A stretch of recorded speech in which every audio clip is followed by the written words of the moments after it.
Boa noite aos amigos e às amigas que nos acompanham pelo Psenology através do Facebook ou do YouTube. Queremos estender a nossa gratidão a Lívia e demais membros da diretoria, porque é sempre uma oportunidade que se renova quando nós nos encontramos, apesar da distância, ligados em vibrações, ligados em pensamentos, ligados pelo coração, pelas vibrações, pelas energias do coração, para nós refletirmos sobre o Evangelho de Jesus. Já foi anunciado o nosso tema, cujo título é Amor e Renúncia.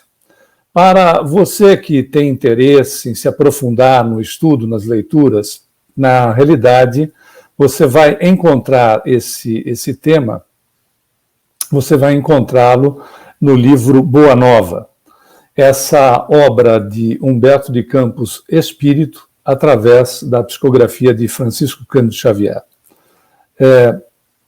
Na realidade, eu não sei se você... pode ser que você já tenha conhecimento a respeito do assunto, mas essa obra e mais duas eram, segundo as informações dadas diretamente pelo Chico, livros da sua preferência. Haviam 3 livros da sua preferência.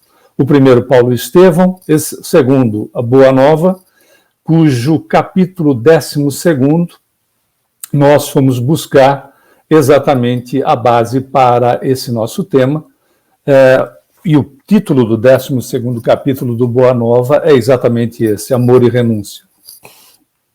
Então, Chico, voltando às questões de preferência, ele falava a respeito de Paulo Estevão, este segundo livro como Boa Nova, né, não nessa ordem, mas da preferência da sua psicografia, e Cartas de uma Morta, que é exatamente o livro que ele psicografou das mensagens trazidas pela sua mãe, Maria São João de Deus, que depois de desencarnada, começam as suas manifestações desde da idade de 5 anos, quando ele é transferido para a casa da sua madrinha, Maria Rita de Cássia, e a sua mãe se apresenta para ele através da clarividência dele, e quando ele começa o seu trabalho de psicografia, ele vai psicografar esta obra, onde as significativas informações desse espírito, apesar de ser uma senhora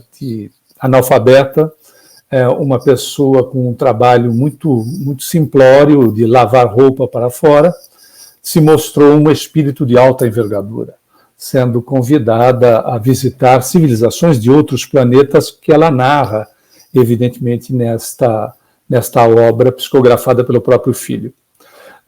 Paulo Estevão e Boa Nova, muito provavelmente essa relação de preferência ou de maior assimilação do conteúdo pelo médium. Suspeitamos nós, porque nunca perguntamos isso diretamente a ele quando tivemos os nossos contatos com ele, mas suspeitamos, pelo que ele informava, de que todo o livro Paulo Estevão e Boa Nova, todas as imagens, todas as passagens, todas as situações foram projetadas por equipamentos que nós ainda em tecnologia não detemos, aonde a sensação, a condição era de uma verdadeira viagem no tempo. Ele estava como se fosse um teatro vivo, sentindo temperatura, vibração, a energia do local, das pessoas, ouvindo as pessoas, aquilo que acontecia, todos os desdobramentos que as obras trazem, inclusive os aspectos da relação com Jesus, né? Então, muito provavelmente, isso é de uma profundidade e marca qualquer um de nós.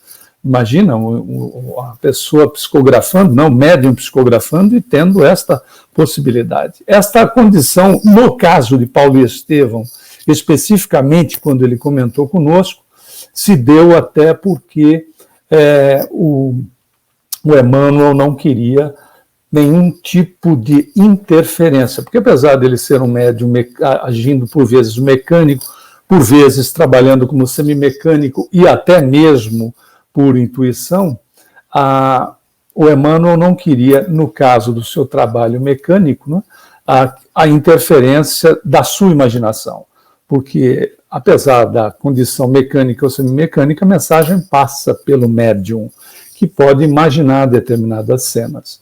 É muito interessante esses detalhes, essas particularidades. Mas vamos tratar um pouco também do autor do livro Boa Nova, do autor espiritual, né? Humberto de Campos Veras, que é do conhecimento de nós brasileiros, um maranhense que foi membro da Academia Brasileira de Letras, um grande contista, um grande jornalista, um grande escritor, que deixou inúmeras obras, e depois viria a trabalhar, depois do seu desencarne, que se deu em 1934, viria a trabalhar com Francisco Cândido Xavier através da sua psicografia. Mas, 10 anos depois, já que o Humberto de Campos estava já estava nesta atividade com o médium do Triângulo Mineiro, em 1944, há exatos 76 anos atrás, a família de Humberto de Campos moveu uma ação contra o médium Francisco Cândido Xavier e contra a FEB, exigindo direitos autorais dos livros psicografados. Bom, na justiça, em juízo, foi colocada a condição de que desencarnado, como a terminologia não foi essa usada em tribunal, né, ou seja, defunto ou pessoa morta não tinha direito à autoria dos livros que eram psicografados. Então, terminou-se o processo, dando ganho de causa para a FEB e para o médium. Mas com isso, o Humberto de Campos, que assinava, quando estava encarnado também como conselheiro XX, passou a assinar as demais obras a partir daí, como o Irmão X. É tão ironia do destino, como nós costumamos dizer às vezes, né? O filho Humberto de Campos Veras, filho, se tornou, porque era uma criança quando essa ação foi movida em 1944, movida contra o médium e a FEB, se tornou espírita, passou a ser um grande divulgador do espiritismo.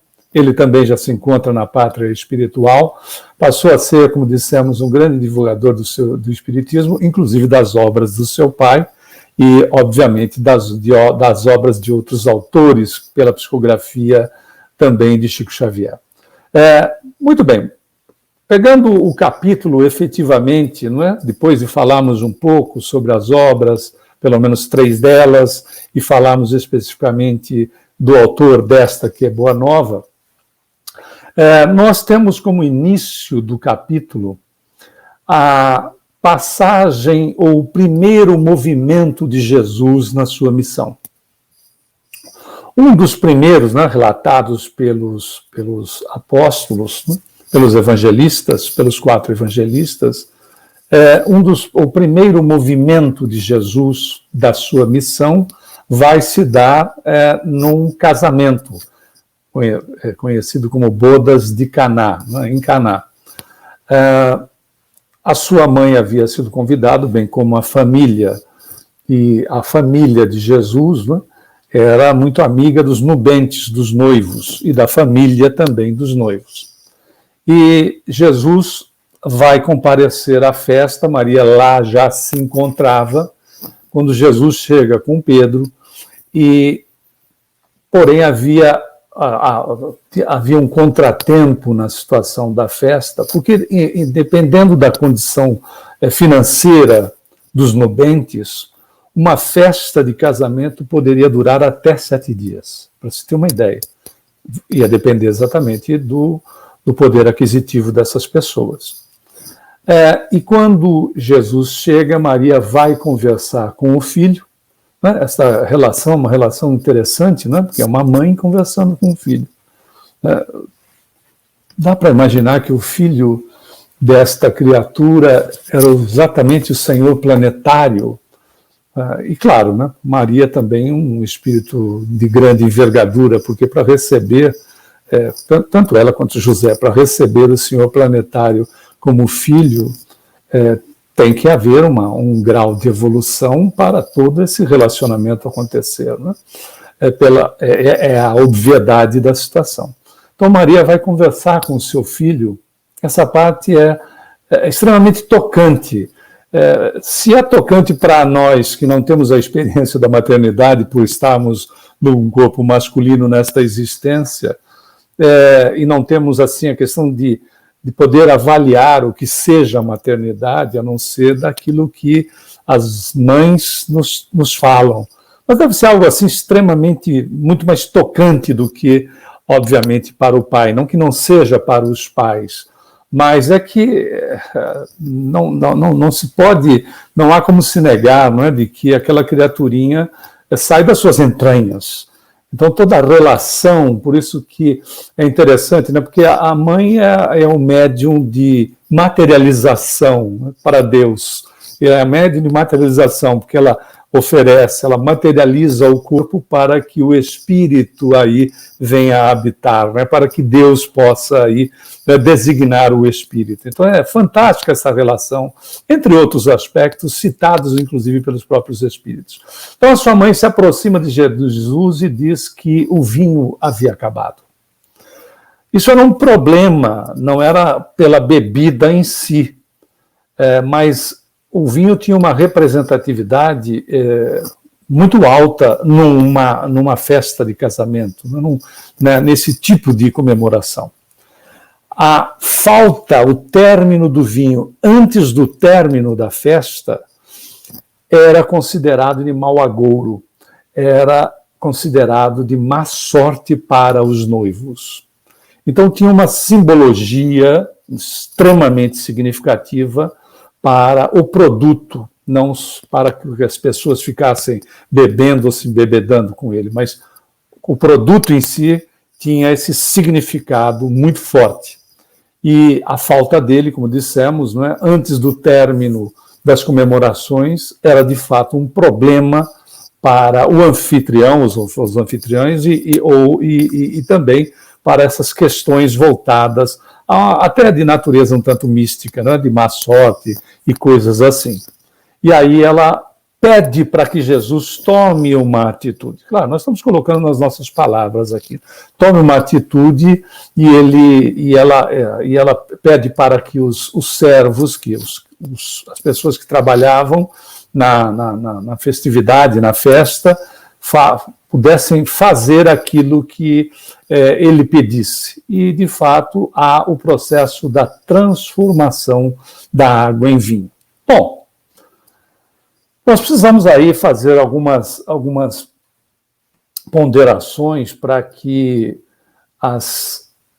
esses movimentos de Jesus, estas situações que foram consideradas como milagres, à medida que nós vamos nos aprofundando nos nossos estudos, no nosso conhecimento de doutrina, que ainda está muito longe do que seria em relação às questões de um espírito mais evoluído, que dizer de um espírito crístico, em matéria de capacitação, conhecimento e tudo mais, mas é interessante notar que nós já tivemos em trabalhos, e já faz algum tempo, feito por parapsicólogos, aonde sensitivos fizeram alterações moleculares na água.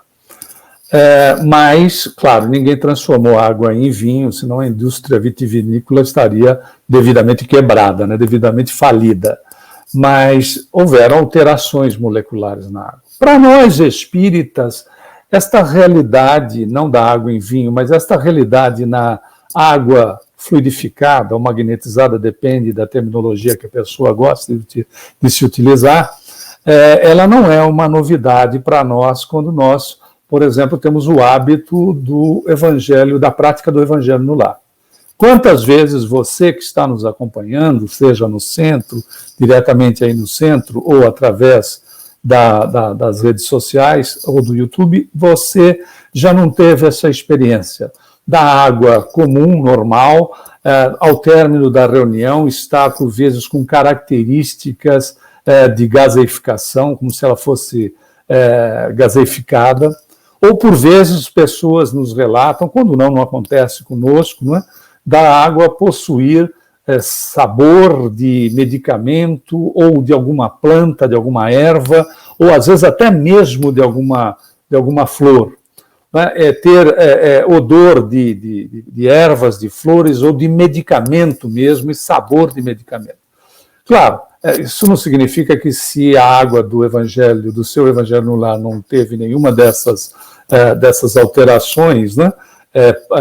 Que são sutis, evidentemente, ela não esteja devidamente fluidificada ou magnetizada, absolutamente. Nós estamos utilizando aqui alguns exemplos, né? O máximo que nós tivemos a oportunidade de conhecer foi o Evangelho no Lar, na casa de Chico Xavier. Que ele, como médium de ectoplasmia, o ectoplasma saía em estado visível pelas suas narinas, passava sobre as garrafas e era de impressionar, porque o fluido ficava condensado, era possível em pequenas esferas douradas que iam se diluindo na água até depois de 24, 48 horas que havia sido feita essa aplicação dos amigos espirituais, utilizando do ectoplasma do médium. Era realmente um espetáculo fabuloso. Além de as essências aplicadas na água eram de uma dimensão tamanha, né, que era necessário fazer colocar uma pequena parte de água e colocar 3, 4 partes de uma água normal, porque estavam extremamente concentradas. Mas, enfim, nós temos aí esse conhecimento e verificamos que não há uma situação que nos leve às questões de uma derrogação de lei natural pela atitude de Jesus. Estão inseridas nas leis naturais esta condição, dependendo da capacidade do espírito em fazer esta alteração molecular, como se deu em alguns poucos casos com as questões já analisadas até mesmo na parapsicologia. Bom, também não é muita novidade esta questão em relação à influência que temos não só na água, né, no ambiente nosso, do nosso lar, no ambiente nosso de trabalho, né, em relação às questões da nossa alimentação. Né, muitas pessoas, por vezes, têm o hábito fantástico, né, da prece na hora de tomar a sua refeição e estão fazendo um benefício de natureza dupla para elas mesmas, porque elas vão energizar, junto com os amigos espirituais, o alimento que será ingerido, não só beneficiando o corpo físico, mas essas energias ou esses fluidos, como preferirem, vai também atuar no perispírito e no duplo etérico das pessoas. Ou seja, leva a melhor qualidade, sobre todos os aspectos, à alimentação. A vigilância do pensamento no lar, a vigilância do pensamento em relação aos locais que nós nos encontramos, também é de suma importância, porque nós vamos impregnando estes espaços com aquilo que nos interessa, seja positivo ou não. Mas foram feitas pesquisas, esse pesquisador desencarnou em 2014, mas você provavelmente tenha conhecimento das pesquisas que foram feitas pelo Masaru Emoto, um japonês que, lamentavelmente, a ciência, ou cientistas, né, porque a ciência não se ocupa das questões da espiritualidade, cientistas voltados muito ao materialismo classificam tudo aquilo que não aceitam como questões falsas, e por vezes nós encontramos até afirmações a respeito do trabalho de Masaru Emoto como ser pseudociência, pseudocientista e coisas do gênero. Ele fotografou cristais de água depois de submetidos, o líquido ser submetido a pensamentos equilibrados ou desequilibrados. as expressões verbais equilibradas ou desequilibradas influenciando na água, e depois ele congelava e fotografava os cristais. Existem fotos belíssimas e também fotos assim de característica muito desagradável por pensamentos e frases que eram extremamente negativas. Então, veja, essa é a capacidade mental que cada um de nós possui em relação não só à água que nos serve, mas ao todo com aquilo que nós convivemos, com quem nós nos relacionamos, etc. Por isso a recomendação é de Jesus sobre a questão da vigilância, sobre a questão da oração. Muito bem, mas nós temos que buscar lá os aspectos desta relação do tema, né, porque tínhamos interesse de colocar esses pontos, de pontuar essa passagem, para que ela, como dissemos a princípio, não fique com características místicas de coisas assim, de que Jesus estivesse derrogando alguma lei natural. Mas, voltando ao ponto, não da festa em si, mas do que ocorre em relação à transformação da água em vinho, o apóstolo que o acompanhava vai fazer um questionamento que poderia ser de qualquer um de nós. Lembrando que um Pedro e demais apóstolos eram pessoas como nós, não é? Pessoas assim que estavam também, não é? Trabalhando, lutando e, obviamente, trabalhando as questões de reformulação íntima, não é? De transformação íntima. Tanto é que nós temos o Pedro mais para frente, quando de momentos provacionais muito sérios, né, que Jesus já havia sido preso, ele mesmo, como uma criatura frágil, como qualquer um de nós, diante de uma situação gravíssima, vai por 3 vezes negar Jesus. Se negou 1, 2, 3, 5, isso não importa, mas ele demonstra a sua fragilidade. Outro grande nome que também demonstra completa fragilidade diante da própria existência em si, porque joga com a questão da própria vida, através do suicídio, foi Judas, né? Judas, que era de Iscariotes, que acaba se enganando a si próprio em relação às questões de valores da época. Nós temos não podemos fazer anacronismo, né? Pegarmos o conhecimento de hoje e simplesmente analisarmos as ocorrências do passado. Temos que entender que a população da época estava dominada, a Judéia estava dominada pelo poder romano. E estar sendo dominado, qualquer povo, qualquer sociedade, a Roma dava algumas aberturas, mas, obviamente, impunha situações em relação à questão de desvalorização da vida dos conquistados e altas taxas de impostos. Se a gente acha que pagar imposto hoje é complicado, é ruim, os impostos colocados pelo conquistador eram escrochantes. O indivíduo tinha que dar quase tudo daquilo que era produzido por ele. Então, mas o Pedro, para nós analisarmos o momento que essas criaturas também se encontravam diante de Jesus, com todas essas variáveis de problemas em relação à sociedade, à vida difícil, etc. E o Pedro vai fazer um questionamento que é importante. Pedro questiona Jesus sobre o uso do vinho. Né? Imagina, um espírito crístico, um senhor planetário, e aí ele transforma a água em vinho, e nós sabemos que o vinho fazia parte da alimentação, como faz parte da alimentação para várias culturas, e outras culturas se utilizaram não só da bebida do vinho, mas de outro tipo de bebida, para fugirem exatamente do problema. Vamos usar 2 exemplos. A Alemanha, na questão do hábito da cerveja, ela acabou se constituindo um hábito, mas inicialmente a água tinha cólera, e o indivíduo tomando a cerveja, ele acabava, dado que o processo que é feito, né, ele acabava não tendo o problema do cólera.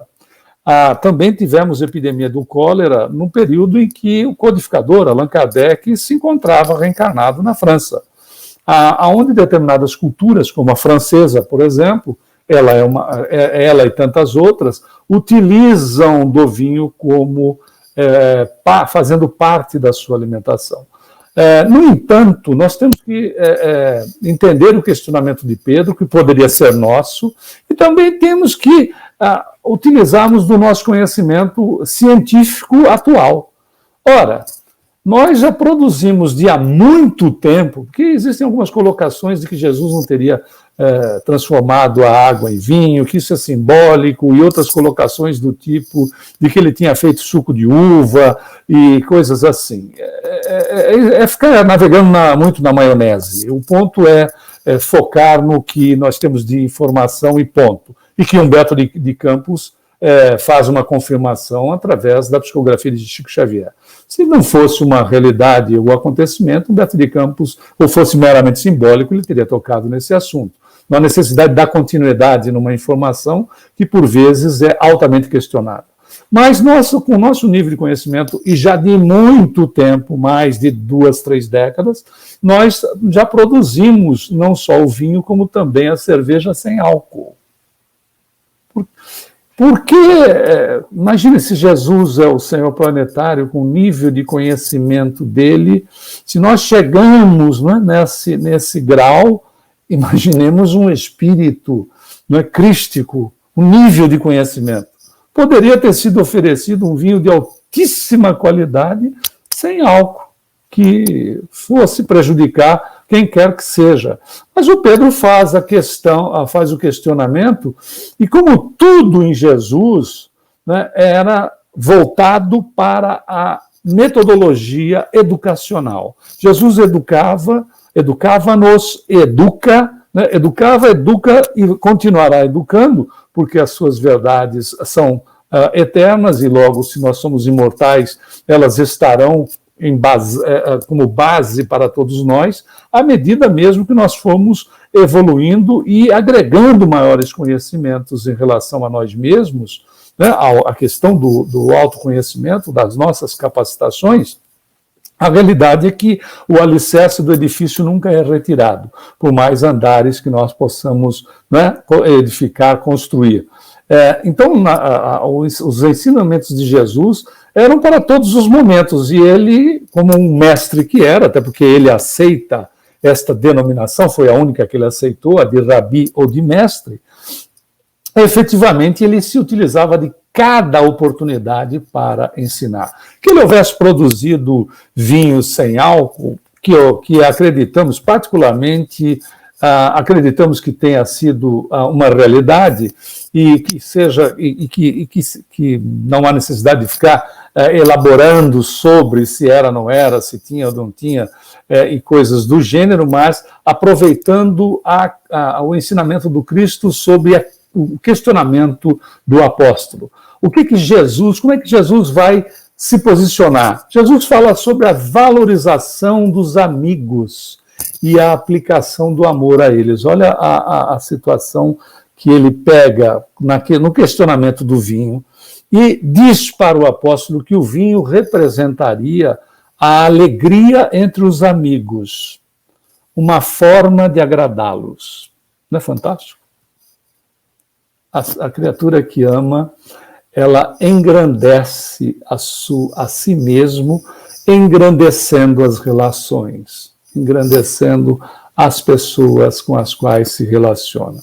Veja, ele vai se referir ao vinho como a representação da alegria que ele levava entre os amigos, uma forma de agradá-los, que poderia ser, não é, o produto, como dissemos, sem álcool, mas teria uma qualidade excepcional, que isso é comentado, inclusive, na passagem, né, que os convivas dizem para os noivos, via de regra, se serve o melhor vinho primeiro, para se servir o vinho de uma qualidade não tão boa depois, né, mas havia acontecido exatamente o contrário.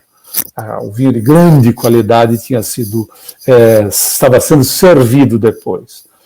Por isso que é muito provável que a situação do nível de conhecimento de Jesus possa ter ocorrido de uma forma que nós já detemos alguma coisa dentro deste conhecimento de produção de uma série de de bebidas e produtos que não necessariamente estimulem um indivíduo que possa ter algum tipo de problema, né, em relação às questões voltadas para o álcool, e como nós sabemos é uma droga considerada lícita, mas continua sendo droga.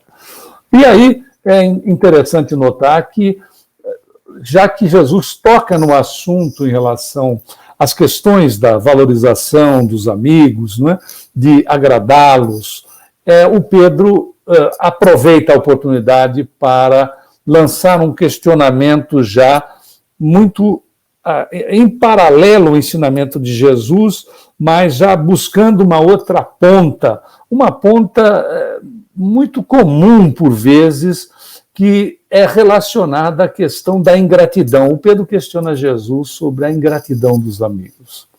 E é interessante que, novamente, o mestre vai aproveitar do questionamento do discípulo para ensinar, deixando o ensinamento para todos. Ele vai dizer que o verdadeiro amor nunca espera a recompensa. Não é fantástico? Emmanuel, o Espírito, através da psicografia de Chico Xavier, diz: ajuda e passa. Jesus nos ensina: o que faz a tua mão direita, a esquerda não precisa ficar sabendo. E quando nós temos necessidade de ser reconhecidos, de ser reconhecidas, vai dizer Jesus que nós, de fato, já recebemos o nosso galardão, já recebemos o nosso reconhecimento, né, ligados no interesse. Por isso que no Livro dos Espíritos, o questionamento do codificador aos espíritos a respeito do que era, de fato, o ponto central de uma criatura na relação de fazer o bem, os espíritos vão ensinar de que a maior caridade que se possa fazer é a caridade completamente desinteressada. É aquilo que Jesus vai se referir. A questão da direita fazendo e a esquerda não tendo a necessidade de ficar sabendo. A caridade completamente desinteressada.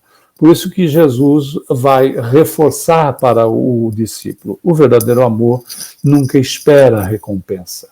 E o ponto de apoio do amor de Jesus é aí esses aspectos centrais do nosso tema e do capítulo ao qual nós nos referimos, que utilizamos como base para as nossas reflexões. O ponto de apoio do amor de Jesus, né, que ele fala do amor que não espera recompensa, é a renúncia, é ceder, é doar-se, é apoiar, é repartir.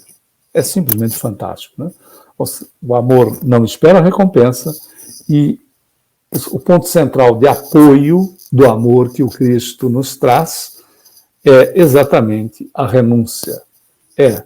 Significa ceder, doar, apoiar, repartir.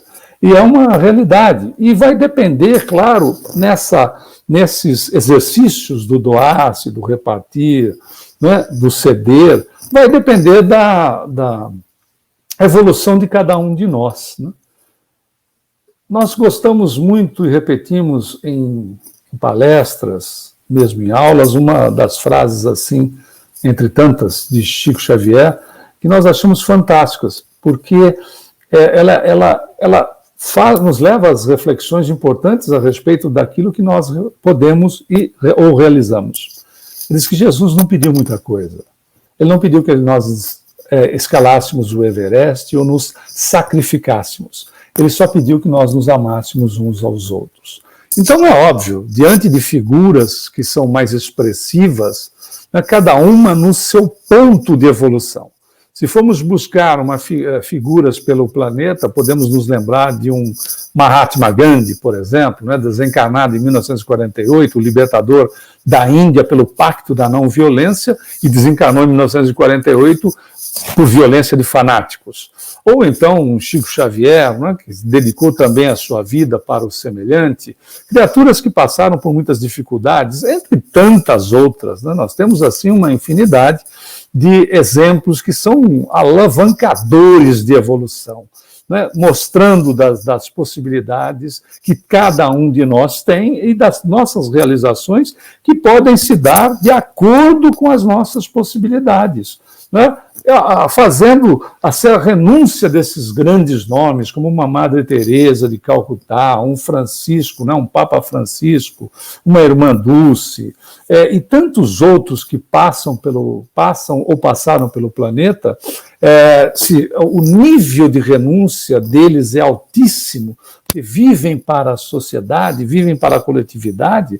Nós, por nossa vez, podemos fazer pequenas renúncias sem exigir de nós mesmos heroísmos, porque vai depender, como dissemos, da evolução de cada um. Nós podemos pegar alguns exemplos e que eles sejam assim simples para que nós possamos refletir em relação às questões do nosso dia a dia. Se eu reparto um pão com a pessoa com quem eu conviva, eu já não vou consumi-lo integralmente, significando que eu renuncio determinada parte. Às vezes você mas isso é por demais simplório. É verdade, mas há um processo, até porque para se chegar a um nível de essas entidades de renúncia absoluta sobre a questão da própria vida para viver em função do outro, as lições elas não começaram no nível onde eles se encontram, elas começaram nesse nível, né? Da mesma maneira que para nós defendemos tese, quando vamos para os bancos escolares iniciais, nós precisamos exercitar o A, E, I, O, U. É que a realidade vai nos trazendo de uma maneira que nós vamos esquecendo esses instantes iniciais, né? Eles perdem o valor diante da capacidade que nos encontramos hoje, né? Mas se nós quisermos nos aprofundar em relação à questão da renúncia e do amor no nível de relação que nós temos com os nossos semelhantes, se eu, por exemplo, compreendo um amigo que está em faixa diferente de evolução, eu estou renunciando ao meu ego, não é uma verdade? Eu não estou exigindo que ele seja como eu quero. E, às vezes, nós chegamos ao absurdo em relacionamentos de querer exigir que o outro pense como nós pensamos, como se fosse possível, né? Nós adentrarmos na cabeça de alguém. Veja, como é importante nós buscarmos nos ensinos de Jesus estes aspectos para prática diária. Então, se eu estou compreendendo a pessoa com quem eu me relacione, obviamente eu estou renunciando aspectos do meu ego e, repetindo, não exigindo que ele ou ela seja como eu gostaria que fosse. Outros aspectos de renúncia que são significativos por amor. A maternidade. Mas não só a maternidade, a paternidade também. Mas o exercício em favor do semelhante, porque não é incomum os pais abrirem mão de determinados benefícios para eles mesmos, como viagens, férias, etc., para ter salvar um dinheiro, poupar recursos para a formação dos próprios filhos, para investimento nos próprios filhos. Ou não apenas isso, as questões voltadas, por exemplo, pelo período inicial daquela criaturinha que está reencarnando, né? E que nós sabemos cuja condição de reencarne ela não se dá de um momento para outro.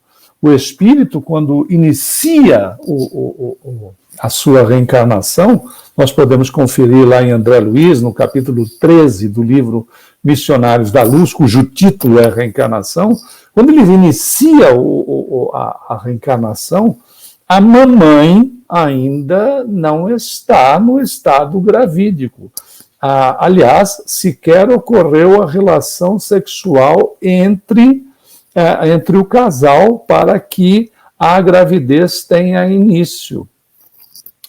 Em realidade, a ligação começa a ser perispirítica, do perispírito do reencarnante com o perispírito da sua mãe. Então, é claríssimo lá em André Luiz.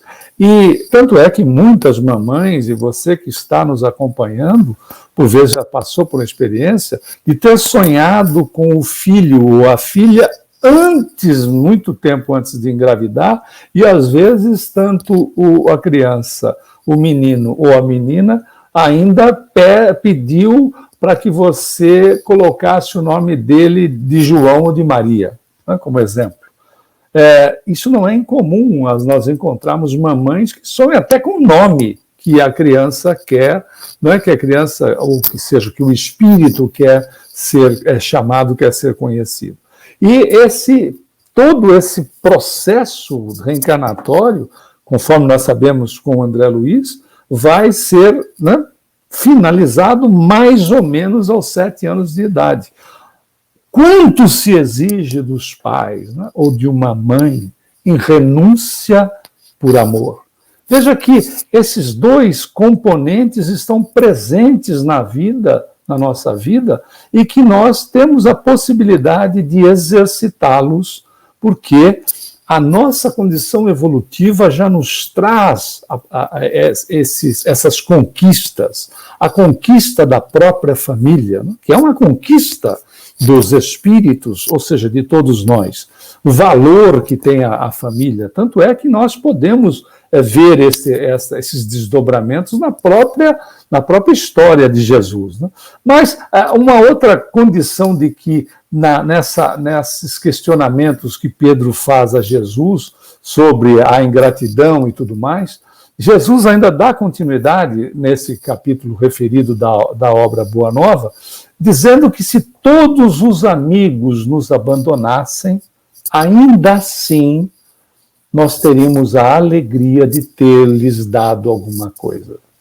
Da mesma maneira que se nós abandonássemos os nossos amigos, ainda assim nós teríamos alguns momentos de alegria que teriam sido dados por eles.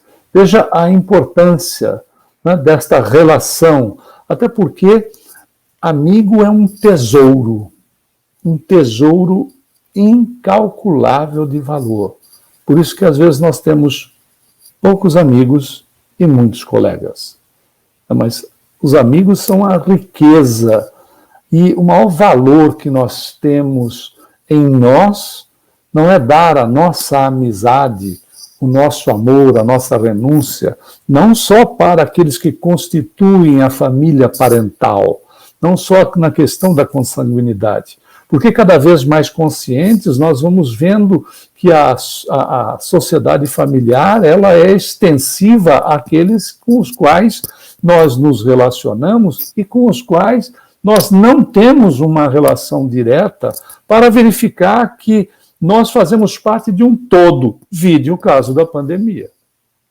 Se nós não fazemos parte de um todo, se nós não estamos diante de uma célula maior, que é para o futuro não a nossa família na sociedade planetária, será a nossa família a sociedade cósmica, porque é uma questão de filiação, somos filhos e filhas de Deus. Então, toda a sua criação nos diz respeito como família. E é a sua criação, a criação divina, não é só aquele que se assemelha a nós.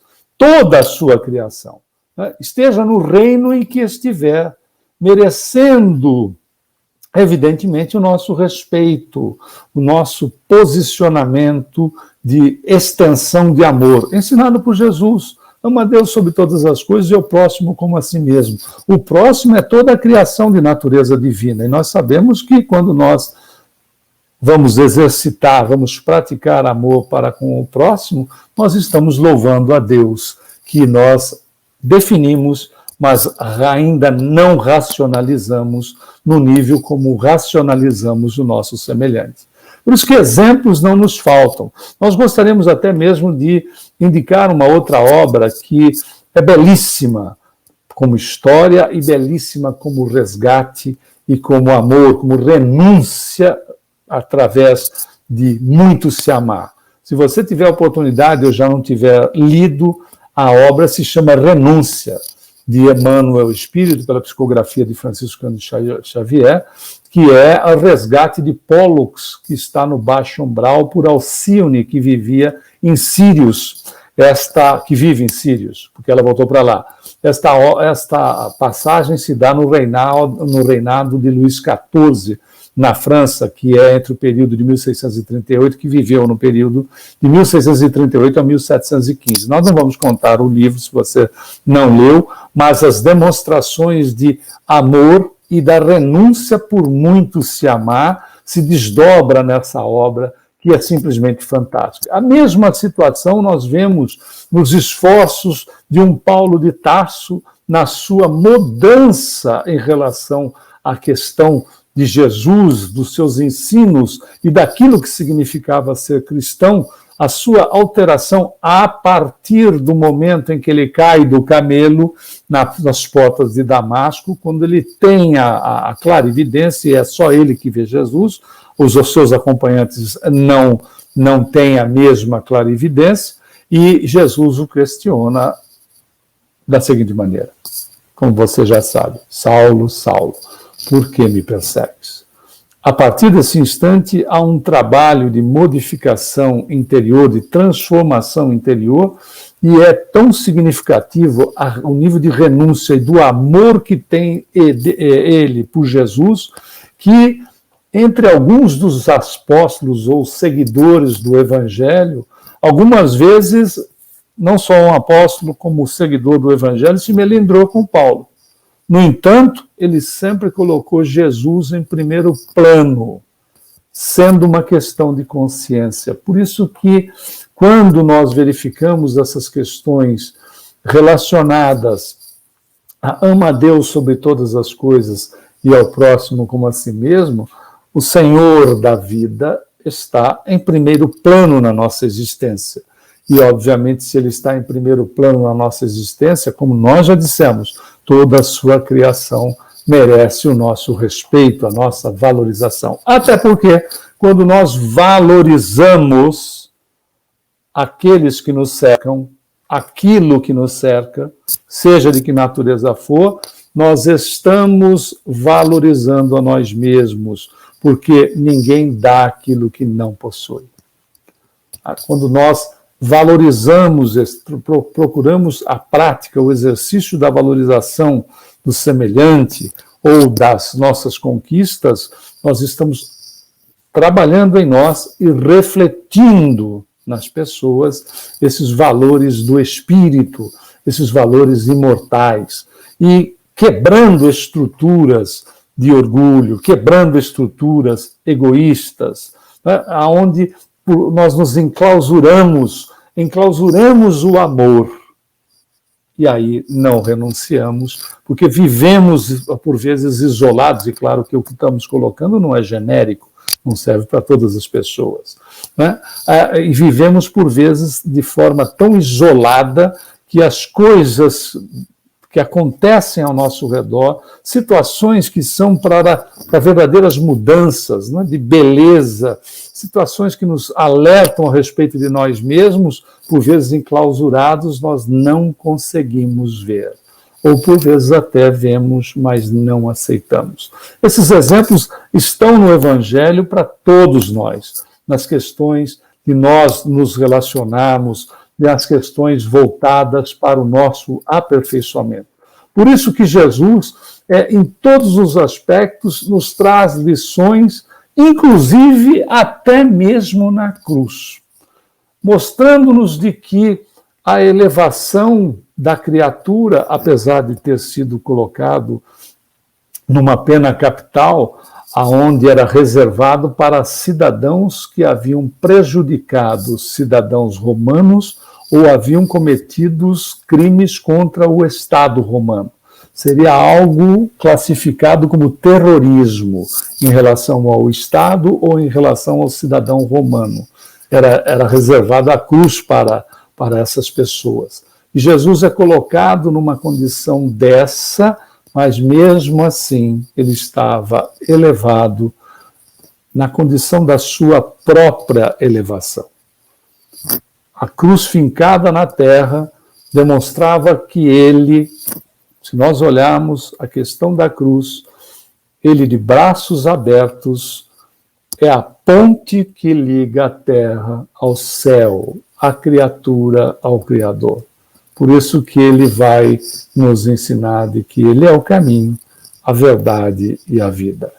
E que ninguém vai ao Pai senão por ele. Não é por ele pessoa, não é por ele adoração, é pelos ensinamentos vindos através dele, os ensinamentos da Boa Nova ou Evangelho, que ele nos traz e que cabe-nos, dentro das nossas possibilidades, o exercício para que nós tenhamos esta passagem de nós para conosco mais livre, mais soltos, possamos estender aquilo que temos no nosso íntimo, e todos nós temos muitas coisas positivas para doarmos para o nosso semelhante.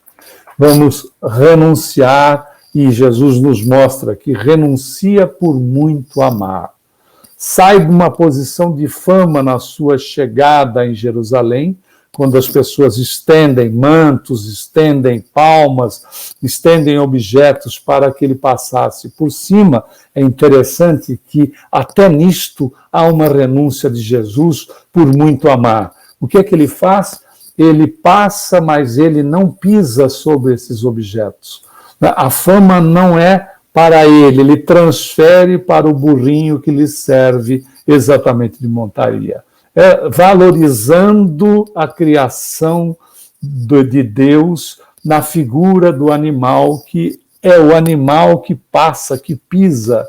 Jesus não tinha necessidade disso, mas mesmo depois desta aclamação, desta recepção, 3 dias depois, né, ele acaba sendo levado para a cruz, abençoando seus próprios algozes por muito amar. Fazendo uma prece de intercessão, prece de valor, quando se faz prece para o semelhante, uma prece intercessória em favor daqueles que estavam executando, em favor das criaturas que não tinham consciência sobre o que faziam. Por isso que ele faz na sua rogativa a Deus: Pai, eles não sabem o que fazem.